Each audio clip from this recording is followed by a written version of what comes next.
तो we are discussing about biodiversity conservation. तो सबसे पहले तो why should we conserve biodiversity, हमें बायोडाइवर्सिटी को कंजर्व क्यों करना चाहिए, पहले इसको समझ लें, फिर कैसे करते हैं इसको समझेंगे। तो इसमें दो कैटेगरी बनाई गई, बल्कि आप कहें तो तीन कैटेगरी इसमें बनाई गई है, narrowly utilitarian and broadly utilitarian and ethical. तो इन्हीं चीज़ों पे हम डिस्कस करेंगे कि नैरोली यूटिलिटेरियन क्या चीज़ है।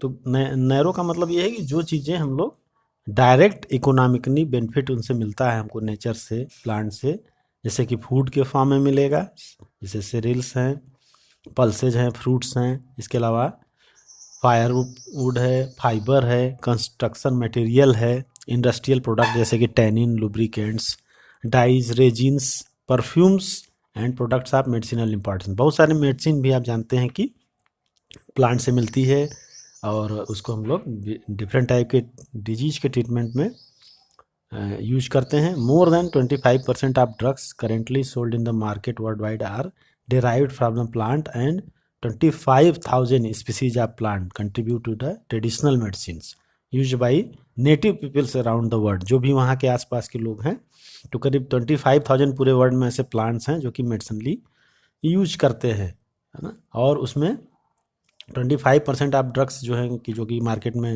होती हैं वो प्लांट से ही डिराइव की जाती हैं।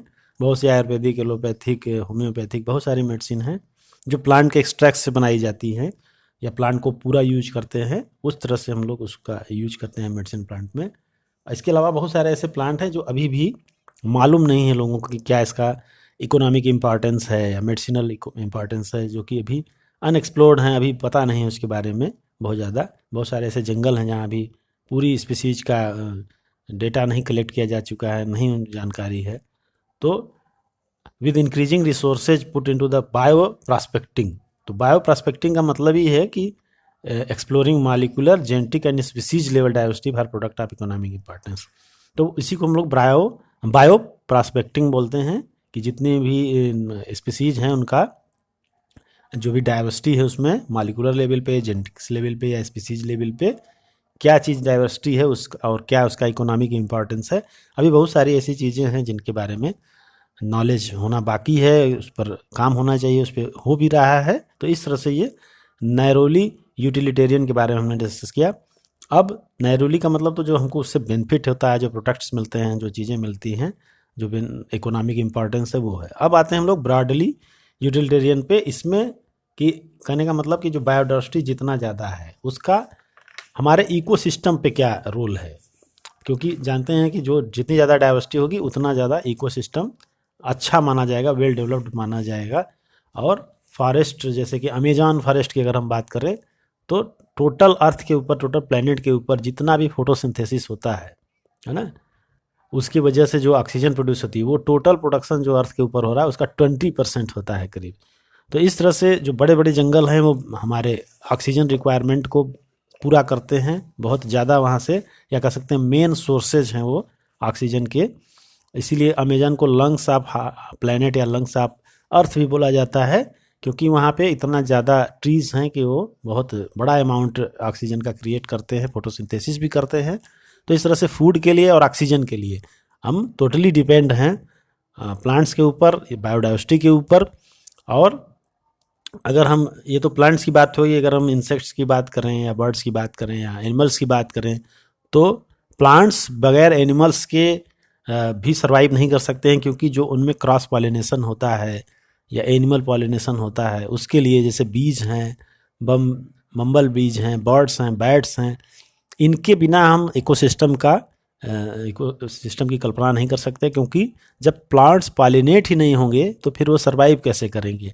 तो ये एक बेस्ट पॉलिनेटर्स हैं और मेन पॉलिनेटर्स हैं बीज, बर्ड्स एंड बैट्स। तो इनके बिना हम, अगर ये नहीं हो तो फिर वैसे प्लांट जिनमें क्रॉस पॉलिनेशन होता है वो सर्वाइव नहीं कर पाएंगे, वो धीरे धीरे एक्सटिंक्ट हो जाएंगे। तो इनका भी इकोसिस्टम में बहुत बड़ा रोल है।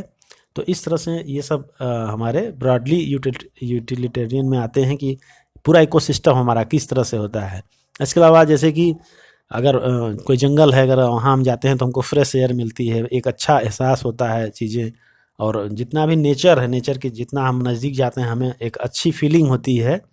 तो इस तरह से पक्षियों के चहचहाने की आवाज़ हो या नदियों के झरने की चलने की आवाज़ हो या फिर जो मौसम चेंज होता है उसमें एक अलग तरह का एक आप कह सकते हैं कि आनंद मिलता है। तो ये इनकी कोई वैल्यू नहीं हम काउंट कर सकते कि कितना ये बिल्कुल इनका जो है कि अमूल्य है, एक तरह से हम कह सकते हैं।